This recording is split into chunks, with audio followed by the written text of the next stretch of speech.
Hello and welcome back to Daily Weekly Builds. Now, as you can see in front of me, I have the LEGO Jurassic Park 30th anniversary set, the Dilophosaurus Ambush. I'm pretty confident I pronounced that right, but if not, I'm sure someone will tell me in the comments. This is set number 76958, rated 6+, and it's essentially one of the iconic Jurassic Park Jeeps, the Dilophosaurus itself, a little bit of terrain, and of course it's from that iconic scene with Dennis Nedry as he's trying to cause some chaos, of course. Although it's quite a chunky box, I think. For what I'm about to build, it'll be interesting to see if there's a lot here, because it's essentially just a car, right? And a dinosaur. Yeah, I did pay full retail price for this set in the UK, which is £20.99. Bit of a strange price. A couple of years ago, that probably would have been £17.99 or £18.99 or £19.99, which all seem a bit more reasonable, but £20.99 is a bit weird. But I'm glad they didn't jump up to £24.99, because that wouldn't be worth it. But now, I did wait to see if I could find this set on a discount, but I just couldn't. I've checked all sorts of retailers and I've decided to pay full price for it, but that's okay because I quite like it. So let's open it up and see what we get. My usual method isn't quite working with this box. Oh dear. Looks like we have to use the good old-fashioned thumb tab. I guess it's what it's there for. Right, we have... Oh, look at that! I've not had this before. First of all, the dinosaur is scarily waiting for me right there. Look at him in a minute. Look at that. It's the paper bags. I'm actually quite surprised. Wow. I mean, they barely fit in the box, but yeah. One instruction booklet, one sticker sheet. Wow. I just... Like, LEGO have been talking about doing paper bags for years, and I've seen some people get them, but I've never had them before.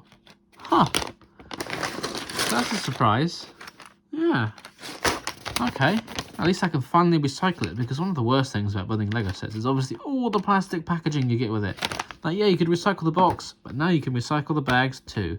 Although I built some new sets for 2024, and I still, I haven't got any paper bags in those. And this set's from last year, so that's interesting. It seems to be a bit hit and miss here and there, but okay. So here's the one instruction booklet for the whole thing. I'm kind of surprised, because sometimes they do one instruction booklet. Sometimes the dinosaur and the little terrain build would have been a separate one. But the most important thing about this is, if you scan your QR code here on your instructions, you get 20 insider points just for scanning it. Pretty cool. Sure, LEGO want to collect your data, but if they can have my data if it means 20 points, right? Here is the sticker sheet. Lots of stickers on here, but nice Jurassic Park branding for the Jeep there. That would be pretty cool. And here's the dinosaur. I guess it was too big to go inside one of the bags, and it's all one piece, and you can't pose it or anything. But there is a stud on there, and there's a bar hole, so it could fit something in there. And oh, I'm missing the jaw. Is that in the bag, maybe? Huh. Didn't expect that. Is it? Nothing else in the box. Hopefully it's in the bag. Otherwise, hey, LEGO, my dinosaur's missing his jaw. Don't worry, everyone. There it is. There's the dinosaur mouthpieces. And, oh, wait, do I get two? Do we get a spare one? That's kind of strange as to why they don't just put it on the thing in the first place, but okay. What am I going to do with the other one?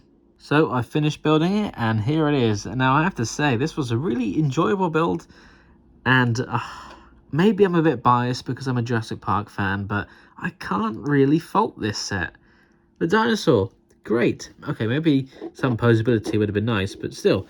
But look at it, Dennis Nedry with that alternate face print there of the ink. That is so cool. Another thing, I was thinking the dinosaur seems quite large maybe, but I can't remember the film. But it's perfect height for the window, so he can get him in there. That's great. Love it. Then the little terrain build, obviously with the dock sign, and then there's, of course, the Barbasol can there. It's amazing how they got the license to have that printed, and they didn't just leave it as a blue cylinder, which they easily could have done. But, it's basic here, but it gets the point across as to what it is. And then, obviously, the sign with the dock, which can be rotated, of course, just like in the film, and it can be knocked over altogether. It's just loosely attached like that. And you got the white frog down there as well. Moving on to the vehicle itself, it's really nice. Obviously in the scene it's raining, it's really muddy, so that's what the medium nougat here represents, all the dirt and the mud as shown through the bricks and some of the stickers as well. Now I wish I kind of took more consideration into lining up my stickers just so there would be less gaps.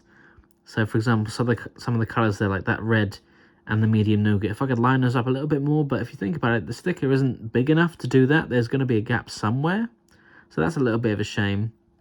And there are a lot of stickers in this set, but I think they're all used well.